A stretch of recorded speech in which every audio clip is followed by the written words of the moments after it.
What's up, everybody, and welcome to my Monday Night Raw review. The go-home show before Clash the Castle is Saturday. I think that show's like in the afternoon or something, if I'm not mistaken, but I know it's going to be a different time given the time zone in Cardiff, Wales, and America and whatnot. So I think the show starts in the afternoon, if I'm not mistaken. But yes, this is the go-home show before Clash the Castle.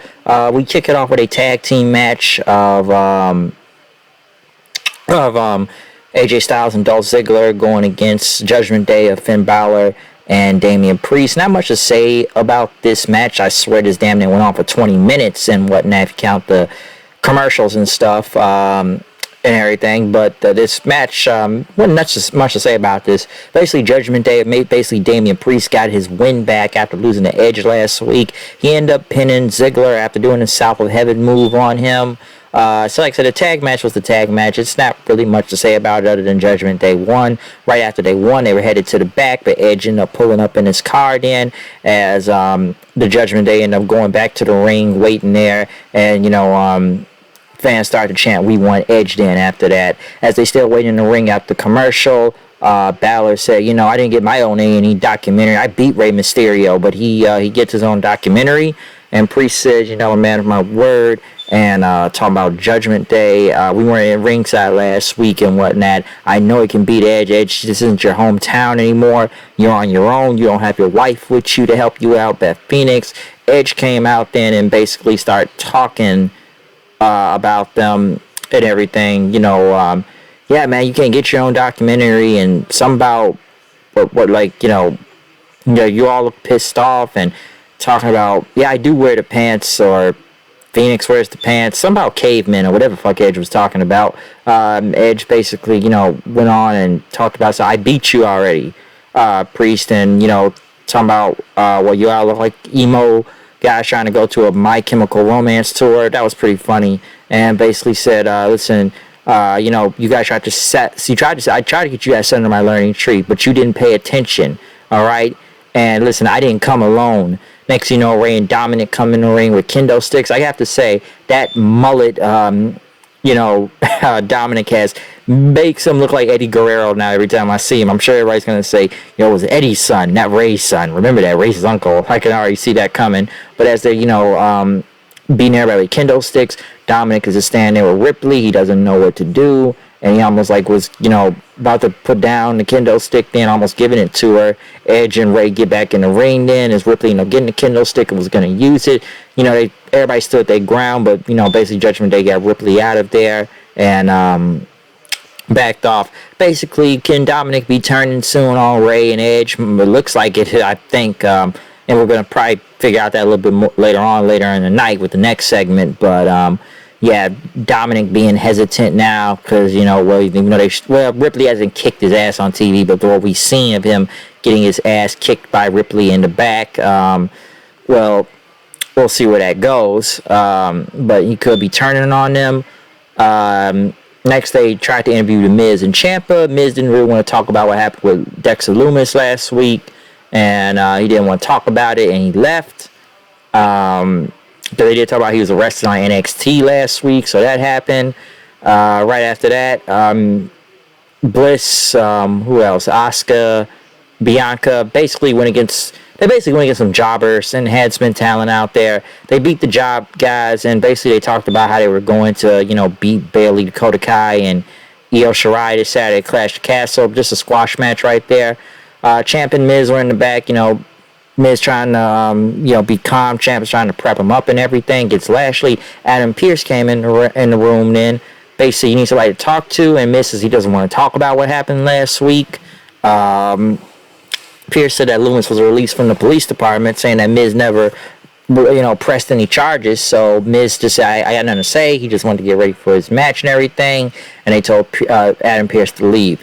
Next, Kurt Angle, given this is Pittsburgh, Pennsylvania. Kurt Angle coming out there. I swear to God, Kurt looked like he was getting ready to wrestle. He's got the ring jacket on, the split. I'm thinking, gold medal. Dude, this guy looks in good enough shape. But I think he had, knee replacement surgery not that long ago. So I know he can't really wrestle right now. But I'm like, Kurt looked like he was ready to go out there. But, him being his hometown, talking about Clash of the Castle, saying, he doesn't want fans to miss it. Next, Alpha Academy come out then, say, you should join us and everything, okay? I'm thinking, like, it could be Kurt and Chad Gable, which we did see this match before. But, it said there's an Olympic hero in the ring, Chad Gable said, and Kurt Angle right here. And then, listen, you become a part of the Alpha Academy for one night. We got a jacket for you. Angle says I'll pass and whatnot. And so what were you going to turn down? So it's true. It's damn true. But, next thing you know, Angle's trying to shush him or... Gable's doing the shush. You don't shush, and then they start having a shushing battle, and shush, and all that. And then how about we show you what happens if you turn down our offer? Street Profits came out, kind of get the Pittsburgh Steelers colors going on out there, saying they already pissed off what happened on SmackDown about they bus getting rode on, and basically said we want to fight right now, so let's do it. And whatnot, which the tag match was pretty good. I did like Dawkins fucking pouncing on Otis going over the announce table and stuff, which was pretty crazy and whatnot. Even though apparently there's a stipulation to this match, so I guess if Gable and them win, that they would join. Kurt had to join Alpha Academy, which we know that's not gonna happen. But basically the match was pretty good. Street Profits got the win. They tried to celebrate, drinking out of the cup and everything, but Angle didn't like the drink, and he brought in the milk again. They all toasted, and he started giving the milk to the crowd. So the milk is always, cool with Kurt Angle out there. It's milk, okay, a lot of milk. So hey, that's probably what's keeping Kurt in great shape right now. Because I'd say he looks like he's ready to go out there. Okay, it looked like he really was. There was an interview with Riddle and Seth Rollins out there. Matt Riddle. Basically, they're talking about, I guess they're in separate locations. They show video, basically like NXT booking. I would say like NXT because they always show the camera with, someone always fighting in the background and stuff. Or, like from the parking lot, which they showed. And, they start arguing with each other. And, Riddle says, I'm going to embarrass you like Roman Reigns and Cody Rhodes did. Rollins says, nobody likes Riddle. Your friend Randy Orton isn't here to help you anymore right now. And stuff. I'm gonna put you on a shelf just like I did Cody Rhodes, and then I will go and get the undisputed title once again. And they still arguing and stuff. And Riddle says, there's only one man in Rollins' marriage, and that's Becky. And they even showed footage of them coming back. I guess they didn't want to show it. I know they showed it on TV, but Rollins calling, I guess he called him a bitch, and then Riddle says, I'm gonna fuck you up or something. Basically, they're trying to, this is gonna be a real good match. That was a good segment out there. Like I said, they're trying to get more serious Riddle nowadays, so there you go. But they, like I said, they basically, what was it? What do you say? So you shouldn't talk about my wife or my family because your wife divorced you and took your kids, or, oh yeah, his wife did get divorced from Riddle, if I'm not mistaken. Yeah, and Riddle says, I'm gonna fuck you up, or something. So hey, they try to make it as real as possible, it looks like, or whatever. But hey, it's Triple H booking for you. Bobby Lashley went against Miz, as my friend Steven would say. It's like watching 2006 SmackDown out there, which was a lot of 2006 SmackDown out there in the show tonight.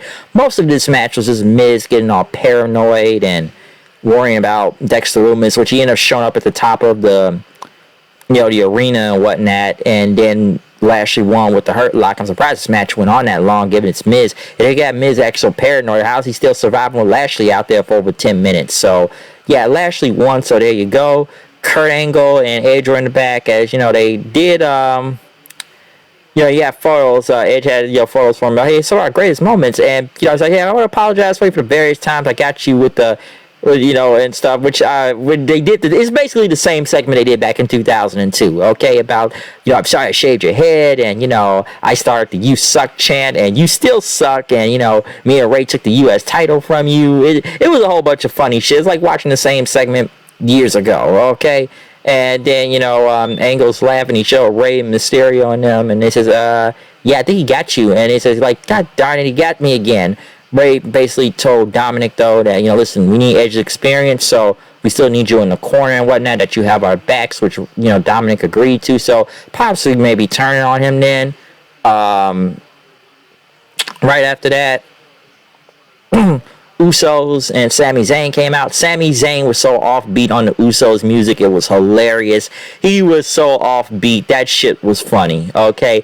That was funny. As the Usos talked about what Roman Reigns is going to do to Drew McIntyre this Saturday at Clash of Castle after they took him out on Friday.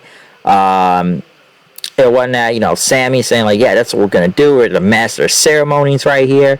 Jay just still looks pissed off at him and whatnot as Jimmy's trying to be cool. But, the Bloodline running Raw and SmackDown. Kevin Owens came out there saying, like, listen, you don't run this show. This is the Kevin Owens show. Okay? And I still owe you one. And the Usos saying, Sammy, Owens your boy? And everything. And, am I your boy? And we said, well, technically he is. And Jay says, well, you better get your boy. Because the Reigns don't owe him nothing and whatnot, as he said.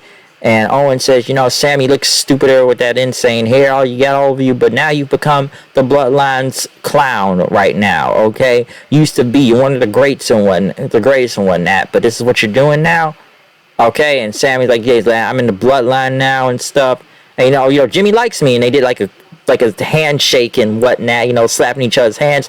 Jey Uso just looks pissed off and said, we're working on it, and basically we're going to drop you like McIntyre and everything. And Owens basically got on the ring like, listen, man, I know what you and Paul, basically talking about Jey Uso and Paul Heyman, I know what y'all did. I could have won the title for Roman Reigns many months ago and whatnot. And Owens says, you could take your 2 years and celebrate up your ass and whatnot. And Sammy trying to calm it down. Jay basically, wanted a match with Owens right now, which we did get a match with Kevin Owens and Jey Uso. So end up with Sami Zayn kind of getting involved and Owens pushing him and whatnot, and Jimmy trying to distract the referee, and it ended up backfiring, and Owens got the stunner and won, and then the Usos get mad at him then after that. So like I said, that's probably one of the better things tonight, given the whole story thing.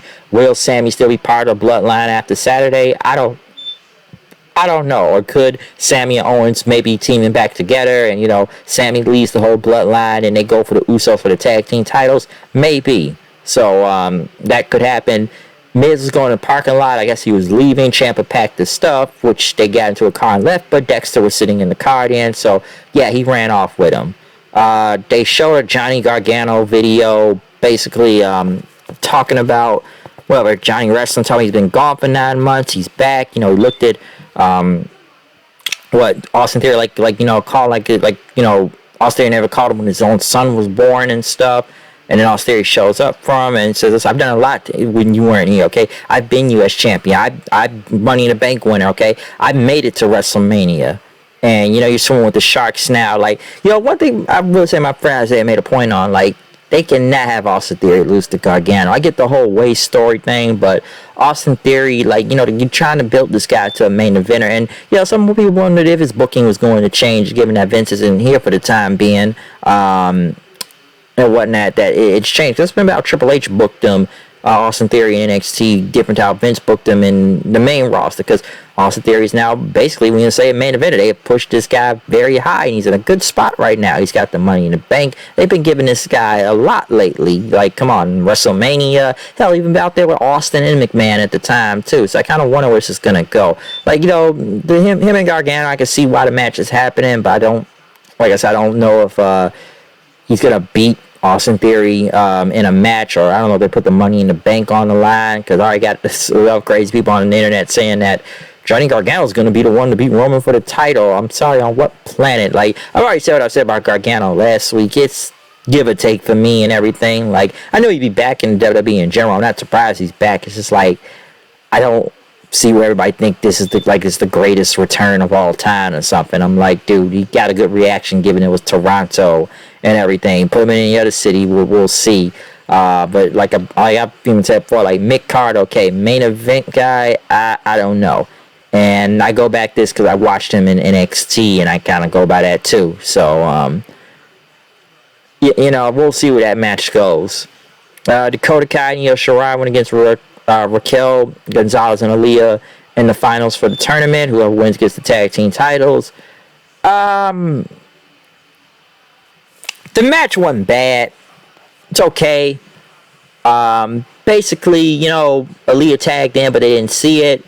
Bianca and crew chased Bayley to the back, and then next, Aliyah ends up rolling up Dakota Kai for the win. So Yeah, I don't know if this was the best idea to do this. And given that, Bailey's new crew lost right here, I guess they'll win by Saturday. But why not keep the momentum going? Like, you got this new heel faction. You got Bailey and crew running over everybody right now. You might as well just give them the damn tag team titles. Like, Aliyah and Raquel is just a damn makeshift tag team anyways, which I don't really care much about in general and stuff. So, like, I didn't care if they really won. Like, hey, good for them. And, Bianca and all them are celebrating. And which, yeah, they screwed Bailey and crew over. Which now, like I said, Bailey and crew are obviously got to go over on Saturday. Now they lost the tag belts here. But why not keep the momentum going strong, though, if we're trying to make them look like a team? Now, some would say, it wouldn't make sense for, them to win the titles without Bailey having the title. And Bailey is the leader of the crew, and I'm sure she'll probably get the women's championship back from whatever show, most likely Raw at some point.